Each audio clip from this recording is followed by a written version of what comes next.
Namaku Nadia. Dulu, aku hanyalah wanita biasa. Wajahku jauh dari kata cantik menurut standar mereka. Kulitku gelap karena terbiasa bekerja di luar, penampilanku sederhana, dan tubuhku pun biasa saja. Aku tidak pintar berdandan, tidak tahu merek-merek tas mahal, apalagi punya banyak uang. Tapi aku punya satu hal, hati yang tulus mencintai. Dulu, aku istri dari pria bernama Reza, yang sekarang jadi mantan suamiku. Awal pernikahan kami terasa indah meski aku sadar, aku bukanlah pilihan keluarganya. Reza menikahiku karena cinta, katanya. Tapi setelah menikah, kenyataan berubah seperti mimpi buruk.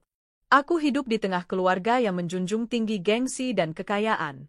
Ibu mertuaku, Bu Mira, tak pernah menyembunyikan ketidaksukaannya padaku. Lihat dirimu, Nadia. Kamu itu culun, miskin, dan tidak menarik. Apa yang Reza lihat dari kamu, ya? Katanya suatu hari ketika aku baru pulang dari pasar, membawa belanjaan untuk memasak. Aku hanya menunduk. Setiap hari, aku mencoba jadi istri yang baik. Aku masak, bersihkan rumah, bahkan mencuci baju Reza dengan tangan. Tapi semuanya seperti tak ada artinya. Semakin aku berusaha, semakin aku dihina. Di depan keluarganya, aku selalu dianggap tidak cukup baik. Tak pernah bisa menyenangkan hati mereka. Mereka membandingkanku dengan wanita lain, terutama dengan Vera, sahabatku sendiri yang sejak kuliah dikenal cantik dan modis. Aku masih ingat dengan jelas malam itu. Hari ulang tahun pernikahan kami yang ketiga. Aku menyiapkan makan malam spesial, menghias meja dengan lilin kecil dan bunga dari taman belakang. Aku bahkan menyiapkan baju baru untuk Reza. Namun yang pulang malam itu bukan Reza, melainkan kabar buruk. Reza nggak pulang malam ini. Dia keluar kota, kata mertuaku tanpa menatapku. Hatiku hancur. Tapi aku coba mengerti, mungkin memang pekerjaan. Sampai akhirnya 2 hari kemudian, aku melihat postingan Vera di media sosial, ia dan Reza di Bali, duduk di tepi pantai, tertawa bahagia. Tangannya menggenggam tangan Reza erat. Captionnya menyakitkan. Akhirnya, bersama pria yang benar-benar pantas untukku. Air mataku tak bisa dibendung. Dunia seakan runtuh. Reza berselingkuh. Dan bukan dengan wanita asing, tapi dengan sahabatku sendiri. Aku marah, aku hancur, tapi ketika aku mengonfrontasi Reza, dia justru menertawaiku. Aku muak sama kamu, Nat. Kamu nggak cantik, nggak bisa ngurus diri, kamu cuma beban. Vera itu segalanya yang kamu bukan. Ucapan itu seperti pisau yang menusuk dadaku. Reza pun menggugat cerai, dan yang lebih menyakitkan lagi, Bu Mira menyaksikan itu semua dengan wajah penuh kebanggaan. Sudah saatnya Reza mendapatkan wanita yang pantas. Kamu hanya numpang hidup di sini, katanya sembari menyuruhku keluar dari rumah mereka. Aku tak diberi waktu lama. Hanya semalam untuk berkemas, lalu aku diusir dari rumah itu. Aku pergi dengan satu koper lusuh dan hati yang compang-camping. Tak ada uang pesangon, tak ada rasa hormat, tak ada minta maaf. Seolah selama bertahun-tahun aku hanya parasit. Dan yang paling menyakitkan, sebelum aku pergi, Vera datang menemuiku. Bukan untuk minta maaf, tapi untuk menertawakan aku. Kasihan banget kamu, Nat. Dulu aku iri kamu bisa nikah duluan, tapi lihat sekarang, kamu nggak cocok jadi istri orang kaya. Kamu miskin, jelek, dan bodoh. Cuma pantas hidup di kampung. Aku menggertakkan gigi menahan air mata. Tapi aku tahu, menangis di hadapan mereka hanya akan membuat mereka puas. Aku keluar dari rumah itu dengan kepala tegak, meski hati dan harga diriku serasa hancur berkeping-keping. Hari-hari setelah itu adalah hari tergelap dalam hidupku. Aku tinggal di rumah kontrakan kecil, hanya berisi kasur tipis dan kipas angin.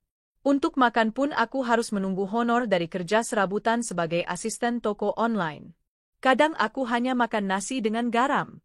Tapi dalam kesunyian dan kesedihan itu, aku mulai berpikir, apakah aku akan terus hidup begini, menjadi wanita yang dihina? Aku tahu aku harus bangkit. Aku tak ingin mereka menang. Aku tak ingin Vera, Reza, dan keluarganya terus menertawakanku dari jauh. Aku ingin mereka melihat dan menyesal. Dengan sisa uang tabungan, aku mendaftar pelatihan digital marketing online. Siang aku bekerja sebagai admin online shop, malam aku belajar. Aku mulai ikut komunitas, membaca buku-buku bisnis, dan menonton video motivasi. Pelan-pelan aku belajar memperbaiki diri. Bukan untuk mereka, tapi untuk diriku sendiri. Aku mulai mencoba perawatan wajah sederhana, bukan untuk mengubah diriku jadi orang lain, tapi untuk menghargai diri sendiri. Aku belajar berdandan sedikit demi sedikit.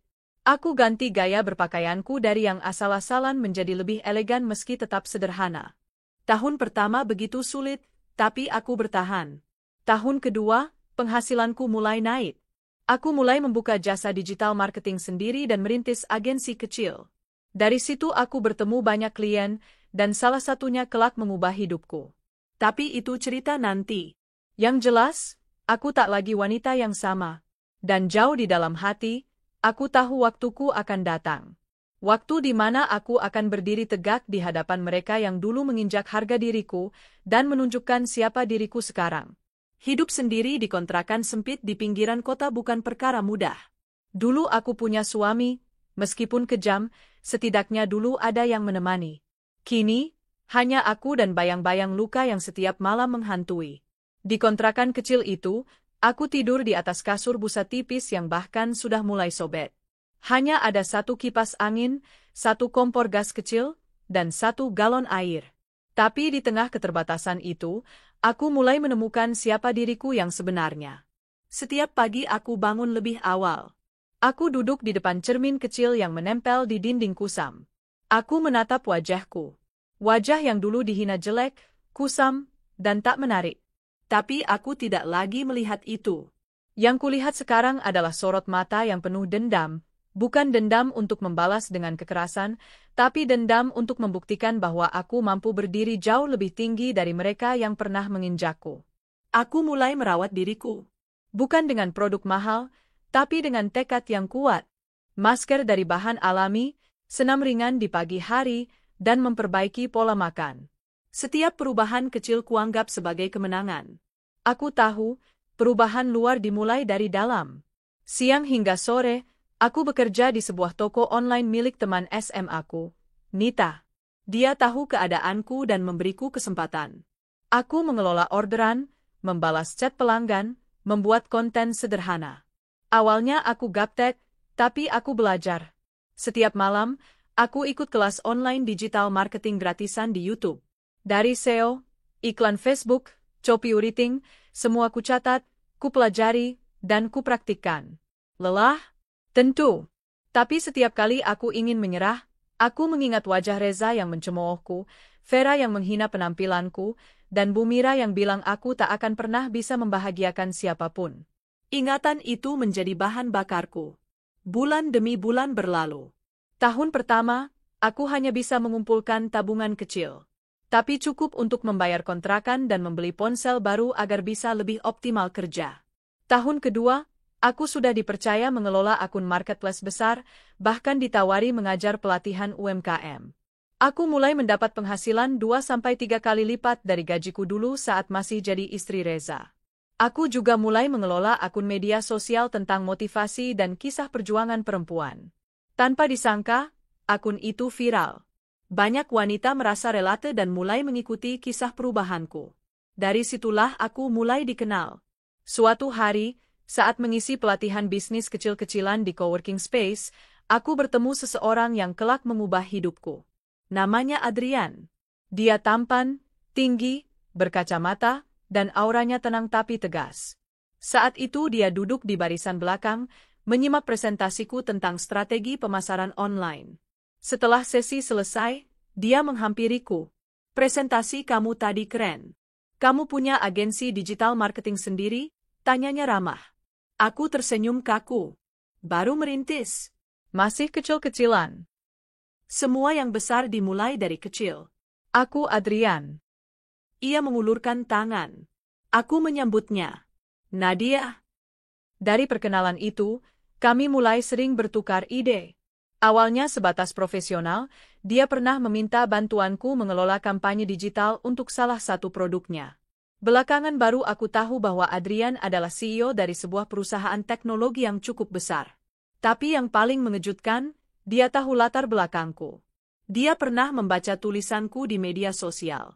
Aku kagum sama kamu, Nat, katanya suatu malam saat kami selesai makan malam. Jarang ada perempuan sekuat kamu yang bisa bangkit dari keterpurukan sedalam itu. Aku terdiam. Hatiku bergetar. Sudah lama tak ada yang menghargai aku seperti itu. Sejak malam itu, hubungan kami berubah. Adrian mulai menunjukkan ketertarikan lebih dari sekadar rekan kerja. Tapi aku sempat ragu. Luka masa lalu masih membekas. Aku takut mencintai, takut dikhianati, takut dihina lagi. Tapi Adrian berbeda. Ia sabar, tak memaksaku. Ia tak menilaiku dari masa laluku, tapi dari siapa aku sekarang. Aku nggak peduli kamu pernah gagal dalam pernikahan. Yang aku lihat, kamu justru berhasil dalam hidup. Itu yang penting, katanya. Perlahan, aku membuka hati. Aku tak ingin selamanya hidup dalam ketakutan. Aku berhak bahagia. Dan kali ini, aku ingin bahagia bukan karena punya pasangan, tapi karena aku memilih dengan sadar dan waras. Kami mulai sering muncul bersama di berbagai acara bisnis. Adrian dengan bangga mengenalkanku sebagai partner dan pacarnya. Aku pun semakin dikenal sebagai konsultan digital dan motivator perempuan. Di momen itulah, aku mulai mendapat pesan-pesan dari masa laluku. Awalnya dari akun tak dikenal. Nadia, kamu beneran ya yang jadi pembicara di acara X kemarin? Kamu beda banget sekarang. Lalu dari mantan tetangga mertuaku. Bu Mira pernah lihat video kamu di TikTok.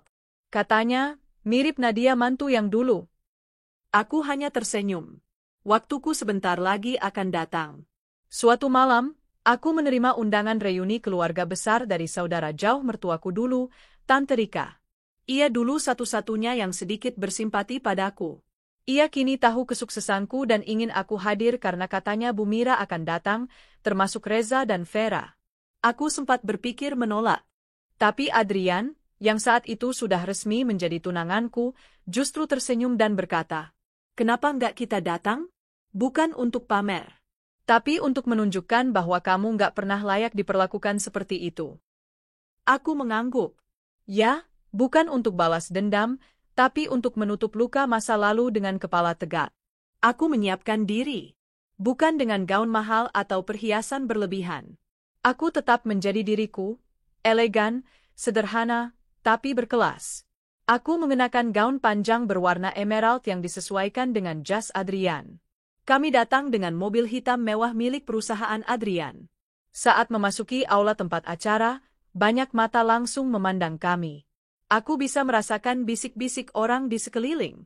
Mereka tak mengenaliku. Bahkan Bu Mira yang berdiri di pojok ruangan hanya menatapku sekilas.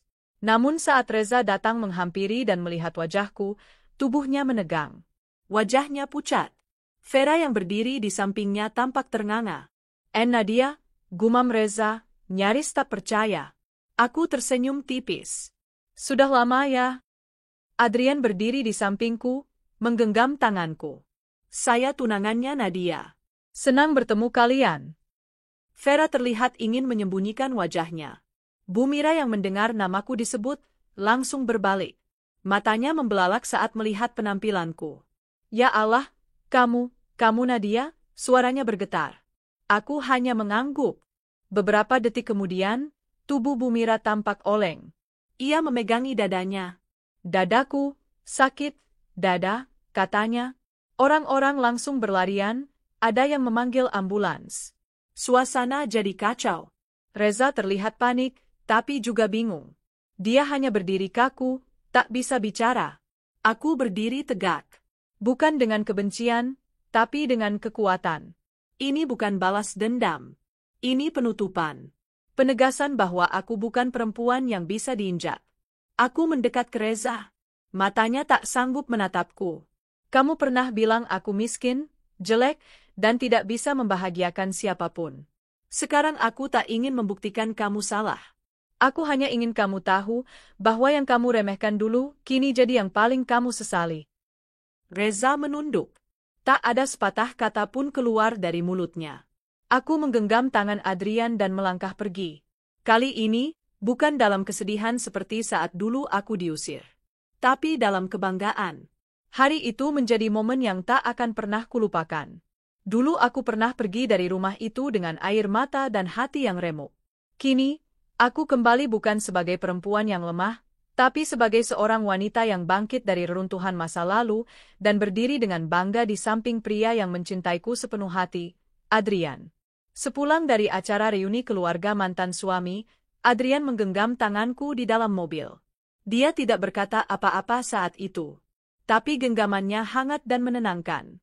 Ia hanya sesekali menatapku dari sudut mata, seolah ingin memastikan aku benar-benar baik-baik saja. Aku nggak tahu apa kamu bahagia atau terluka setelah tadi, ujarnya pelan ketika kami berhenti di lampu merah. Aku menatapnya dan tersenyum kecil. Aku lega. Bukan karena Bu Mira sampai kambuh jantungnya, tapi karena aku bisa menatap mereka semua dengan kepala tegak.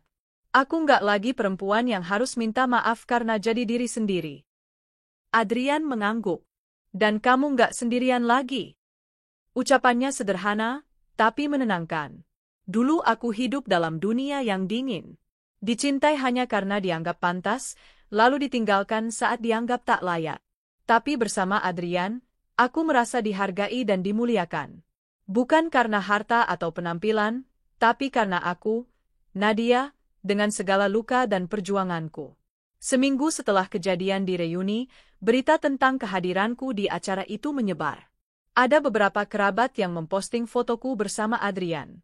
Bahkan akun gosip kecil-kecilan keluarga mulai membandingkan penampilanku dulu dan sekarang. Banyak yang tidak percaya aku bisa berubah sejauh itu. Beberapa dari mereka diam-diam mengirim pesan, menyatakan kekaguman. Tapi yang lebih menarik adalah pesan singkat dari nomor yang tak kusimpan. Nat, aku nyesel. Aku benar-benar nyesel udah ninggalin kamu dulu. Kamu sekarang, luar biasa. Aku tahu aku nggak pantas minta maaf, tapi aku cuma pengen bilang satu hal, kamu memang lebih dari cukup. Reza, aku hanya tersenyum. Sebagian diriku ingin menghapus pesan itu, tapi sebagian lagi merasa puas. Bukan karena Reza minta maaf, tapi karena akhirnya, dia sadar bahwa yang ia buang dulu adalah permata yang belum dia sah. Namun aku tidak membalas. Aku sudah selesai dengannya. Masa laluku bukan lagi tempat aku tinggal. Hubunganku dengan Adrian kian serius. Ia memperkenalkanku pada orang tuanya yang ternyata sangat hangat dan rendah hati. Tidak seperti keluarga Reza yang selalu menilai orang dari penampilan dan latar belakang, keluarga Adrian justru menghargai perjuangan dan nilai-nilai hidupku. Ibunya, Bu Retno, bahkan pernah memelukku erat setelah aku menceritakan masa laluku. Kamu adalah contoh perempuan kuat. Saya bangga Adrian memilihmu, katanya dengan mata berkaca-kaca. Kami mulai mempersiapkan pertunangan. Tidak ada pesta besar-besaran, tapi semua dibuat elegan dan berkelas. Aku memakai gaun putih polos dengan sedikit aksen rendah, sementara Adrian mengenakan setelan abu-abu gelap. Acara itu digelar di taman belakang rumah orang tua Adrian yang luas dan penuh bunga. Beberapa tamu penting hadir, termasuk tokoh-tokoh bisnis yang aku kenal saat mengembangkan agensiku. Tapi yang paling menggetarkan hatiku adalah kehadiran seseorang yang tak pernah kusangka akan datang, Tante Rika, saudara jauh mantan mertuaku, yang dulu mengundangku ke acara reuni itu. Saat aku menghampirinya, ia tersenyum penuh haru. Nadia, kamu luar biasa. Maaf ya, dulu aku nggak bisa bantu banyak. Tapi hari ini aku datang bukan hanya untuk mengucapkan selamat, tapi juga untuk meminta maaf atas nama keluarga besar Reza. Mereka tahu, kamu bukan perempuan biasa. Kamu istri. Aku menatap matanya, lalu memeluknya erat. Terima kasih Tante. Doa Tante sudah cukup buatku. Beberapa minggu setelah acara pertunangan, kabar mulai menyebar luas. Bukan hanya di kalangan keluarga mantan suami, tapi juga di komunitas bisnis dan media sosial. Akunku meledak dengan pesan-pesan dari perempuan-perempuan lain yang merasa terinspirasi dengan kisahku. Kak Nadia, aku juga pernah dihina mertua karena miskin dan gak cantik. Sekarang aku juga lagi belajar seperti kakak. Semoga bisa sukses seperti kakak. Kak, aku nangis baca kisah kakak. Tolong terus sharing motivasinya. Kami butuh sosok seperti kakak. Komentar-komentar itu membuatku tersentuh. Aku tahu aku tidak sendirian. Banyak wanita yang diperlakukan tidak adil hanya karena tak sesuai standar kecantikan atau kekayaan orang lain. Maka aku memutuskan untuk berbicara lebih lantang. Aku mulai membuat konten-konten motivasi, membagikan kisah dan tips membangun kepercayaan diri, cara memulai usaha kecil dari nol, hingga menghadapi toxic relationship. Dalam salah satu kontenku yang viral, aku mengatakan, dulu aku dihina miskin, jelek, dan gak bisa bahagiakan suami.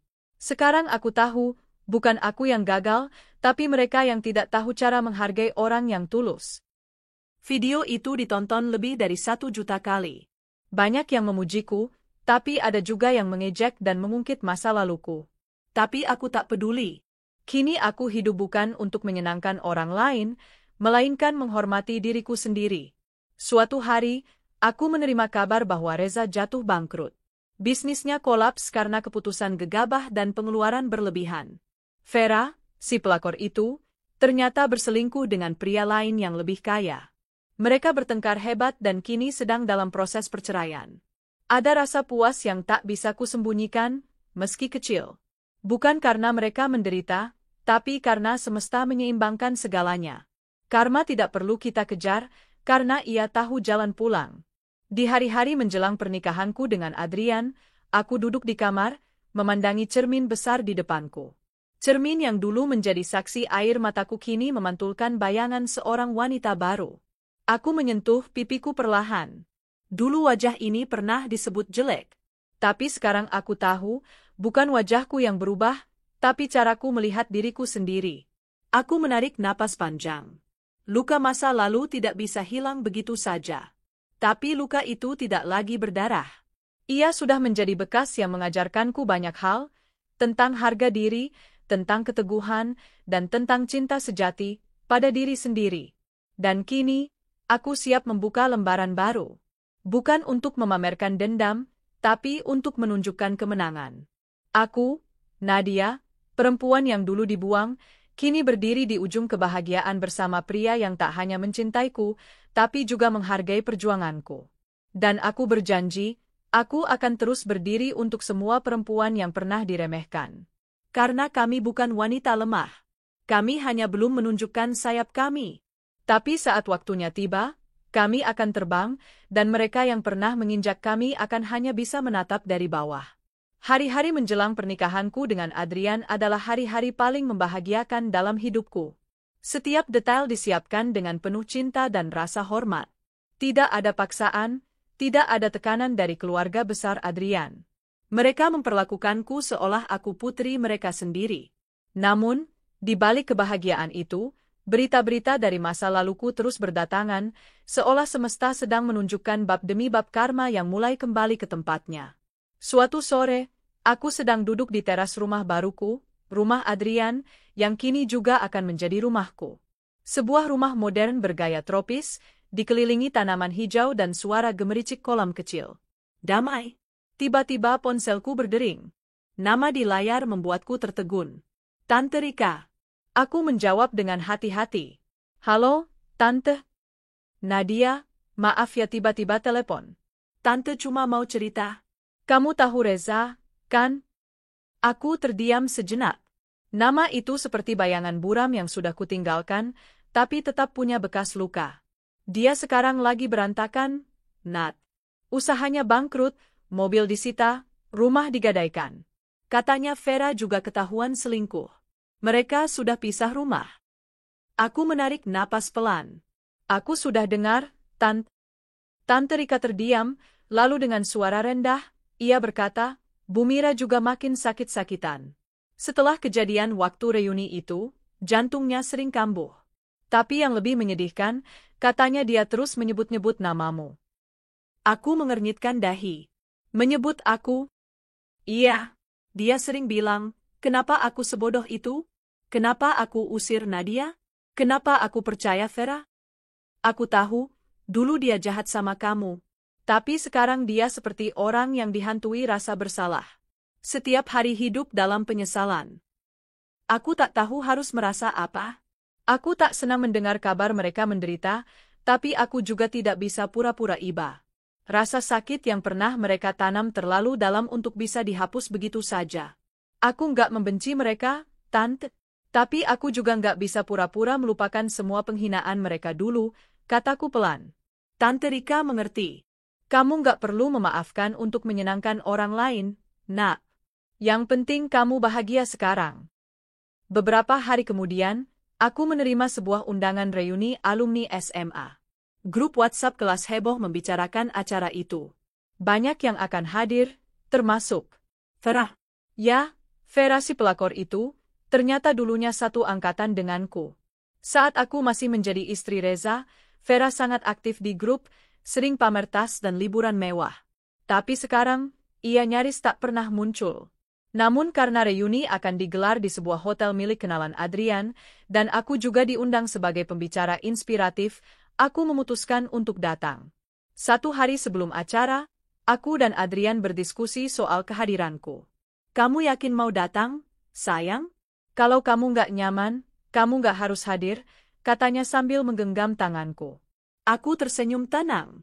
Justru ini kesempatan untuk menunjukkan bahwa aku bukan lagi Nadia yang dulu. Biar dia lihat sendiri. Adrian mengangguk penuh pengertian. Hari reuni pun tiba. Aku mengenakan gaun sederhana berwarna merah marun, rambutku disanggul elegan, dan wajahku dipulas lembut oleh tangan make-up artis profesional. Tak ada kesan berlebihan, tapi cukup untuk memancarkan keanggunan dan kepercayaan diri. Adrian datang bersamaku, seperti biasa, tampil dengan jas rapi dan aura karismatik yang membuat semua mata menoleh. Kami melangkah ke aula hotel tempat acara digelar, disambut tatapan kagum dari teman-teman lama. Beberapa bahkan tak mengenaliku. Nadia? Astaga, kamu beneran Nadia? Seru Intan, salah satu teman lama yang dulu juga ikut-ikutan mengejekku karena penampilanku yang enggak banget. Aku hanya tersenyum. Ya, aku Nadia. Astaga, kamu cantik banget sekarang. Dan itu siapa? Matanya melirik Adrian. Tunanganku, jawabku sambil menggenggam tangan Adrian. Bisik-bisik pun langsung menyebar. Aku melihat Vera berdiri di pojok ruangan, sendirian. Penampilannya masih cantik, tapi tidak lagi semewah dulu. Ia mengenakan dress yang tampak mahal, tapi aura percaya dirinya memudar. Saat mata kami bertemu, ia terlihat gugup. Mungkin tidak menyangka bahwa perempuan yang dulu ia ejek culun, kini berdiri anggun dan percaya diri, bahkan lebih cantik dari dirinya sendiri. Aku berjalan mendekat. Lama nggak ketemu, Vera? Ia memaksa tersenyum. Hai, Nat, kamu berubah banget ya? Nggak nyangka?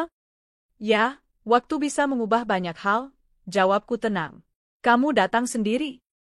Wajahnya sedikit berubah. Iya, Reza sibuk. Aku tahu ia berbohong. Semua orang tahu mereka sedang dalam proses cerai. Tapi aku tak ingin mempermalukannya. Tidak sekarang. Sukses ya, Nat. Aku dengar kamu sekarang punya agensi sendiri. Aku mengangguk. Iya. Aku juga lagi nulis buku soal perjalanan hidupku. Banyak yang bilang, cocok difilmkan. Wajah Vera menegang. Wah, hebat banget. Aku bisa lihat keretakan kecil di balik senyum palsunya. Acara berlangsung lancar.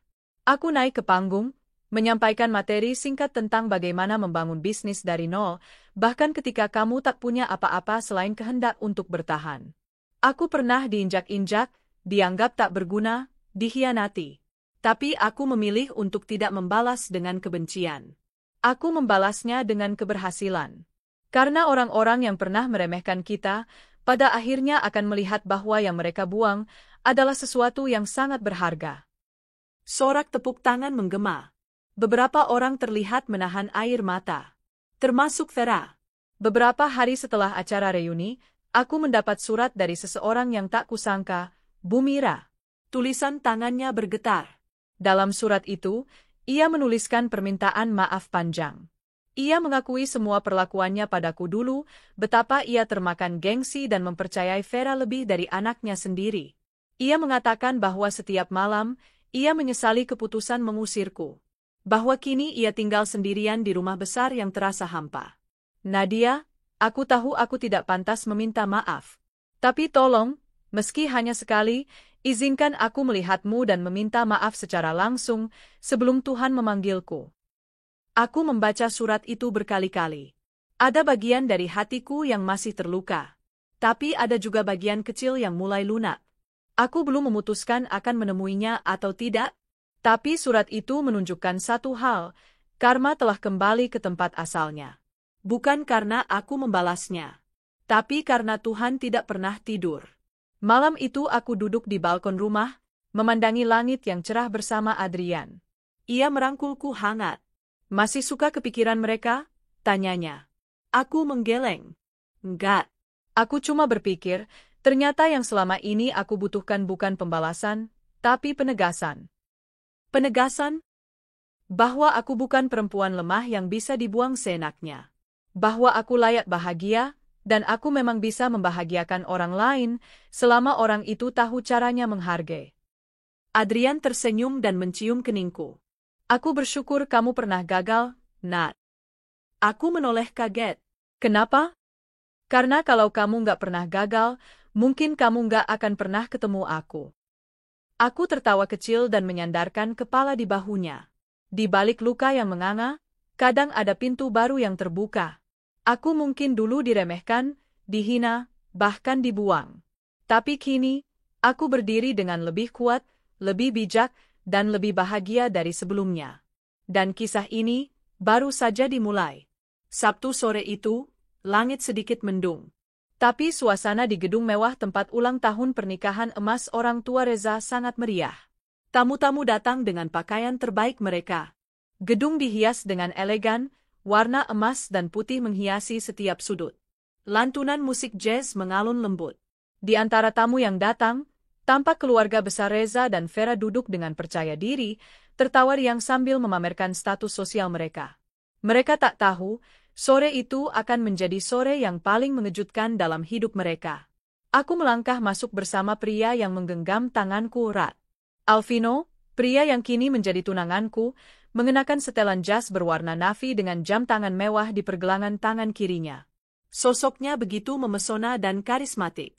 Aku mengenakan gaun panjang berwarna putih gading, simpel tapi elegan, dengan make-up flawless dan tatanan rambut sederhana namun anggun. Aura kami langsung mencuri perhatian sejak masuk ke ruangan. Kami tak bicara banyak. Hanya saling menggenggam tangan, membiarkan langkah kami membawa ke tengah ruangan. Beberapa tamu menoleh, wajah mereka terkejut.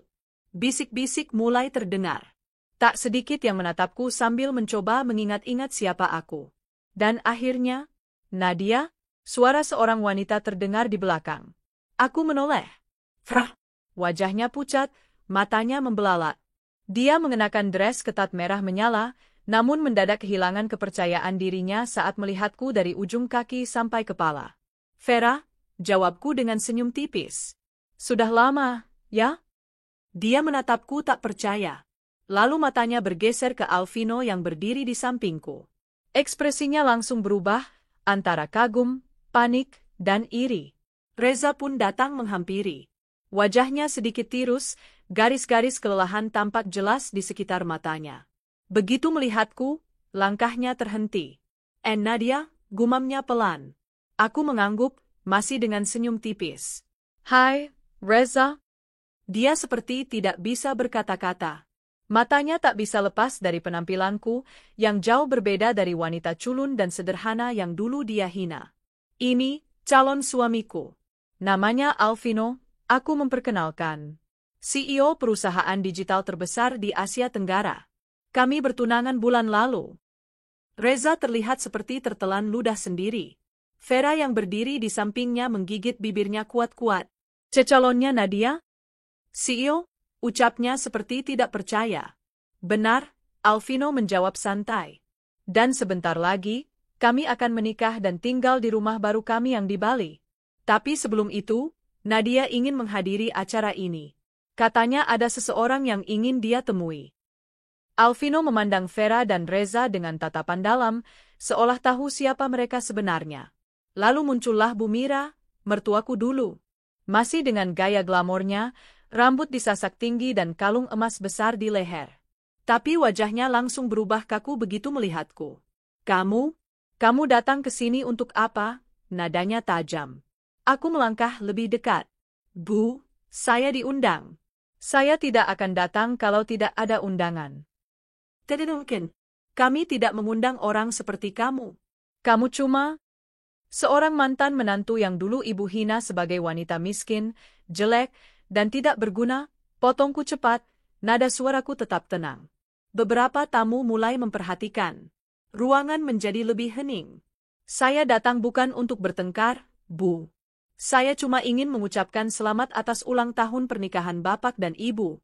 Dan juga, untuk menunjukkan bahwa orang yang dulu kalian anggap tak berharga, kini bisa berdiri sejajar dengan kalian, bahkan mungkin lebih. Bu Mira terlihat syok, wajahnya memerah. Aku lanjut bicara, suaraku lantang dan tegas, dulu kalian hina aku karena miskin. Kalian tertawakan aku karena penampilanku. Bahkan kalian usir aku dari rumah tanpa belas kasihan. Tapi lihat aku sekarang, Bu. Saya tidak lagi minta dikasihani. Saya berdiri di sini sebagai wanita yang mandiri, sukses, dan dicintai oleh pria yang menghargai saya. Cukup, teriak Bu Mira tiba-tiba. Tapi suaranya bergetar. Bu Mira, tenang. Reza berusaha menenangkan, tapi justru Bu Mira memegangi dadanya. Dadaku sesak. Semua orang panik. Tamu-tamu berdiri, beberapa lari mencari bantuan. Bu Mira terjatuh ke kursi, wajahnya pucat. Seorang perawat dari pihak catering langsung datang menghampiri sambil mengecek detak jantungnya. Kemungkinan serangan jantung ringan, segera bawa ke rumah sakit, kata perawat. Reza panik. Vera berdiri di sampingnya sambil gemetar. Aku dan Alvino mundur beberapa langkah. Aku menunduk pelan, tapi tak menyesal. Aku tidak datang untuk menyakiti siapapun. Tapi aku juga tidak datang untuk terus disakiti. Setelah keributan itu, aku dan Alvino memilih untuk meninggalkan acara. Di parkiran, Alvino menatapku dalam. Kamu baik-baik saja? Tanyanya lembut. Aku mengangguk. Aku hanya lega. Bukan karena mereka sakit atau malu, tapi karena akhirnya aku bisa menunjukkan bahwa aku layak dihargai. Dia tersenyum dan mencium keningku.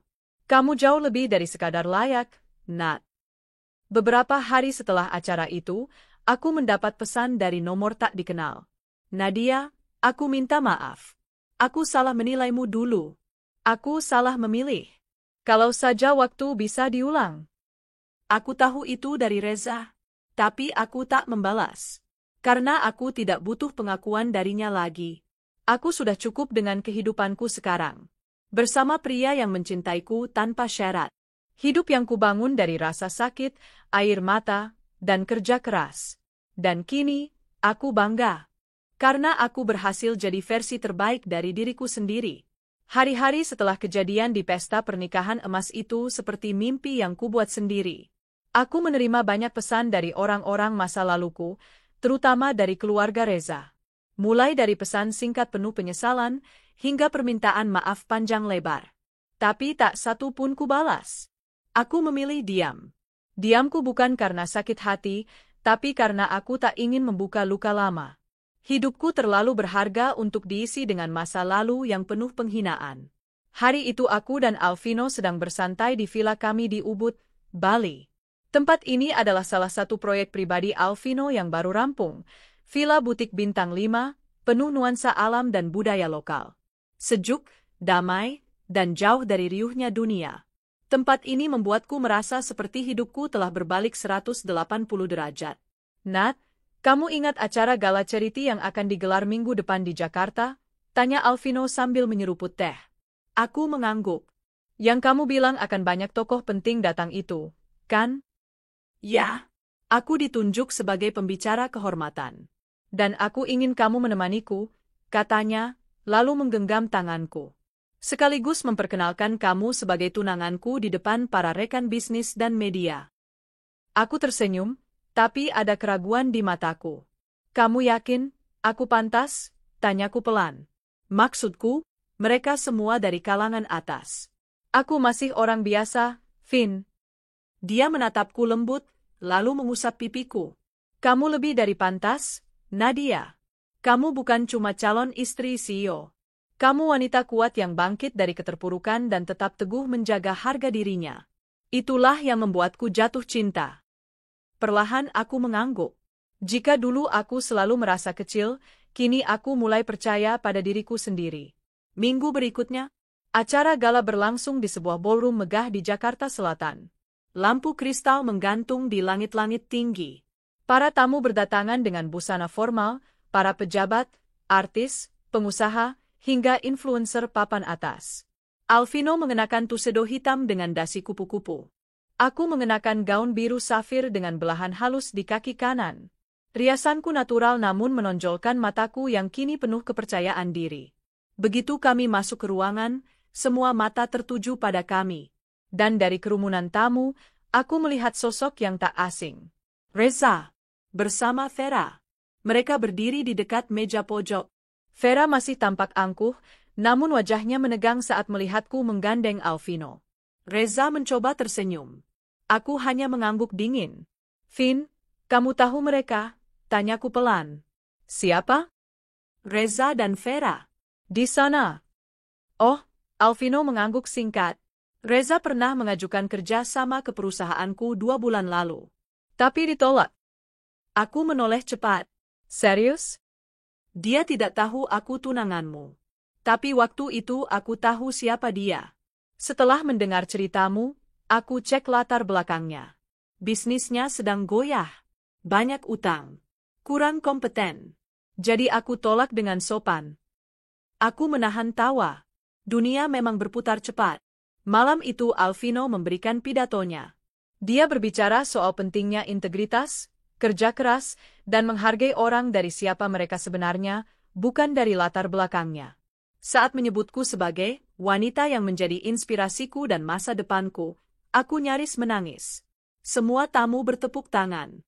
Bahkan beberapa wanita yang duduk di dekatku mengucapkan selamat dan memujiku karena aura yang kupancarkan malam itu.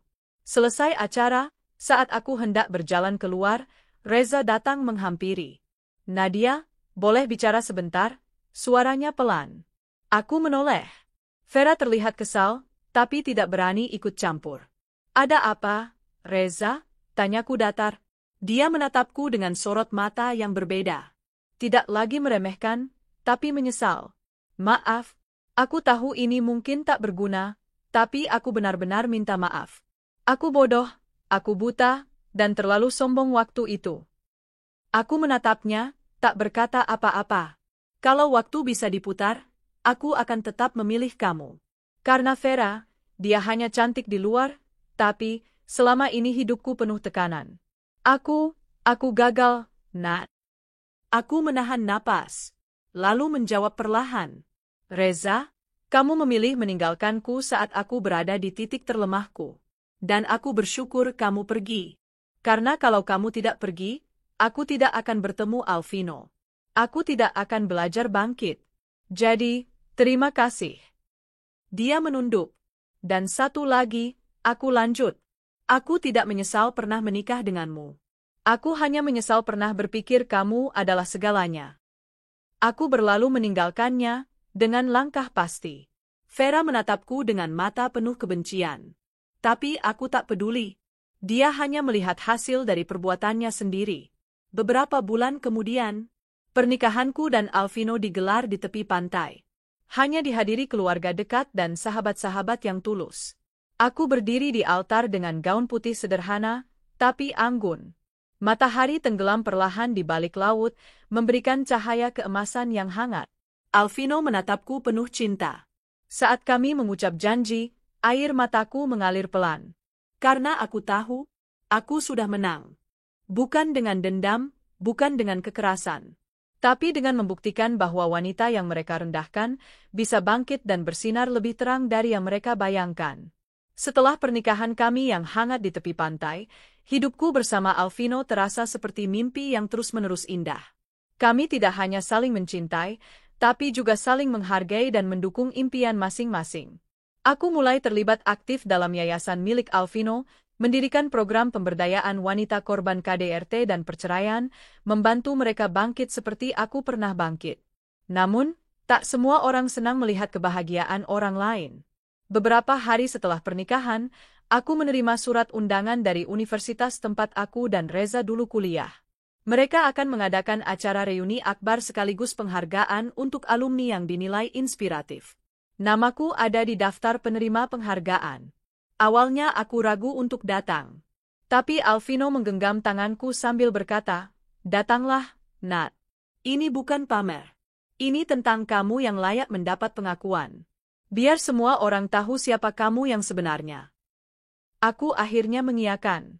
Dan diam-diam, aku tahu, ini juga waktunya memperlihatkan pada dunia bahwa wanita yang dulu mereka remehkan telah menjadi seseorang.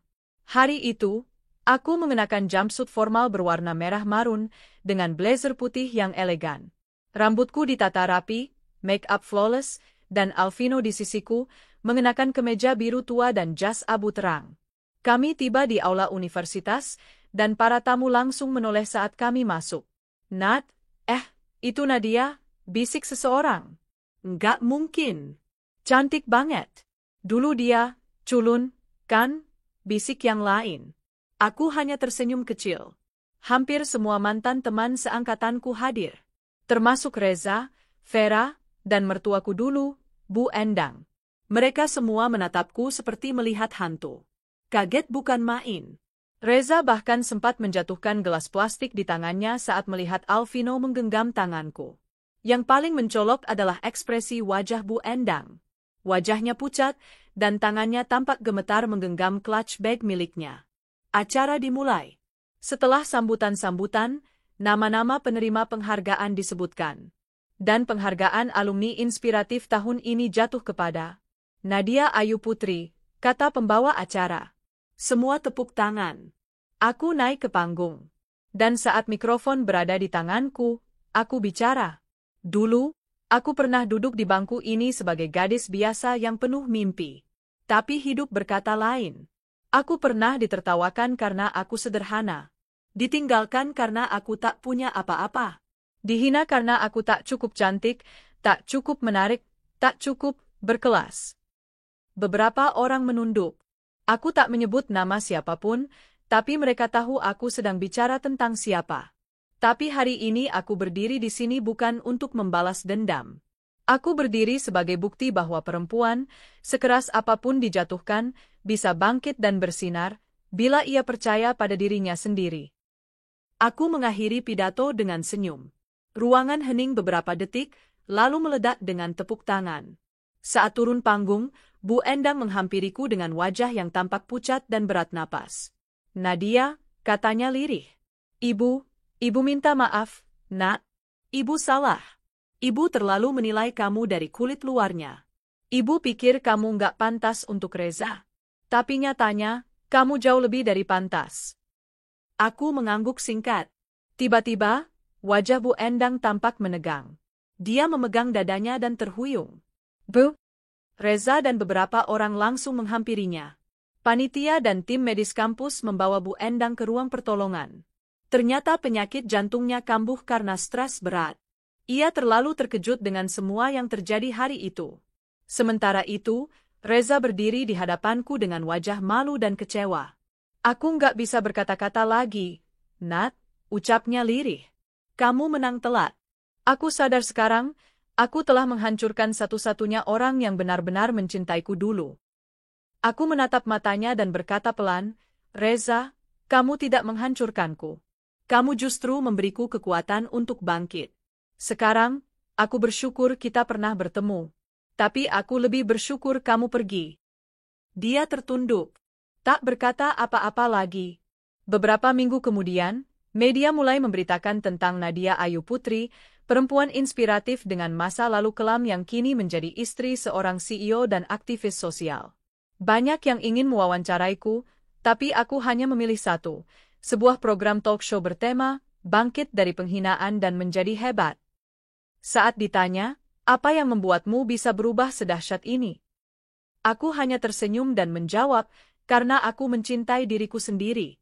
Karena aku tahu, kebahagiaan bukan berasal dari validasi orang lain, tapi dari bagaimana kita memandang diri kita." Kini aku dan Alvino tinggal di rumah kami yang megah tapi hangat. Setiap pagi aku bangun dengan hati damai, memulai hari dengan senyum, bukan air mata. Setiap malam, Aku tidur dalam pelukan orang yang menghargai dan mencintaiku tanpa syarat. Terkadang, aku masih mengingat masa laluku. Tapi bukan untuk menangis, melainkan untuk bersyukur.